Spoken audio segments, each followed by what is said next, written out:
boss.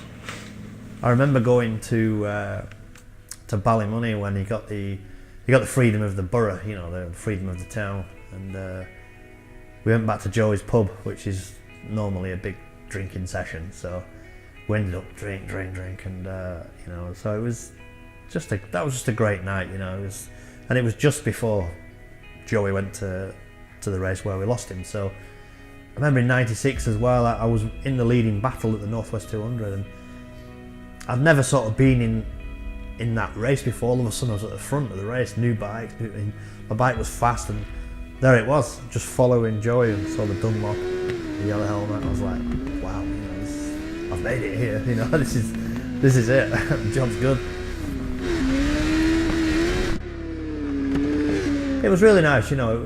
We put a lot of effort in, made sure we got the right colours, the right suit, the bike was, as it, you know, replica of what Joey won on in 2000. So, you know, it was, you know, difficult preparation as well. You know, there was a delay to the race, and I was in a tent. The tent was really warm, and you know, I wasn't allowed to come out of the tent to show the press and all the public. So everybody was wanting to know why our garage was closed. But you know, once it came out, everybody was like, "Wow, you know, this is really special." And sometimes you should leave things like that alone. You know, whether it's the right thing or the wrong thing to do. But you know, everybody, you know, the public and the fans and you know, spectators, everything there, they got behind it, you know, and something I'm dead proud of, and I'm glad I did it a bit of justice to get a lap record and a podium from it.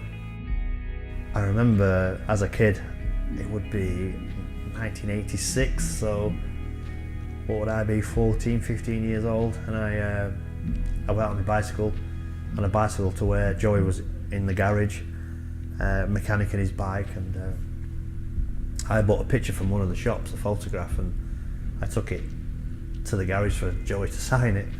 And I said to him I'd stand on the podium with him one day, and he sort of laughed, and he'd be smoking a fag, and it was very hard to understand because he was Irish anyway. He sort of mumbled something in Irish, and then that was about it, and off I went on my bicycle again. And it was actually 11 years later on I did stand on the podium with him. So my first ever podium at the TT was with Joey Dunlop, who won, Ian Locker was second, and I was third. And I did remind him, I remember I said to him, do you remember, I said I'd stand on the podium, but he didn't remember. But I certainly remember, from being a boy to growing up, to learning to ride bikes, to learning the TT, to stand on the podium with him one day.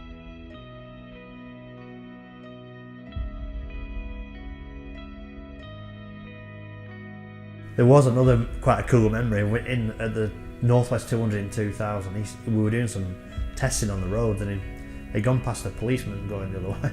Gone past this policeman at about 150 miles an hour, and the policeman had stopped, and we were like, oh no, we're in trouble now. And the police said, oh, we were not going to be able to catch Joey. He was going the other way. He says, but just wish him all the best for the race, you know. So it was just, I mean, anywhere else in the world he'd have gone to jail, but I think Joey could just get away with a few things. You know, I was racing once in Scarborough in 1996, and you know, I'd burnt my clutch out on my 250, and Joey decided he wasn't going to do the last race. I think he'd had a couple of glasses of vodka in between the races, so he wasn't racing in the last race. So he lent his bike over and gave me his clutch out of his bike, you know. So just things like that. He was genuine, he was generous. You know, he was funny as well, you know, if you got to know him quite well. But we went to Northwest 200 as well on those Hondas, those SP ones, and he put the bike on pole position, you know. And the bike wasn't capable of being on pole, but Joey put it on pole. I asked him, how did you do that? And he just said, just grit your teeth, you know. So it was quite, I mean, it wasn't very technical, it was just grit your teeth, but with a little swear word in there as well. But yeah, and I think it was just loved by everybody as well. I think that get on board this Joey Dunlop machine and just pay tribute to the greatest man ever on around the Isle of Man. I mean,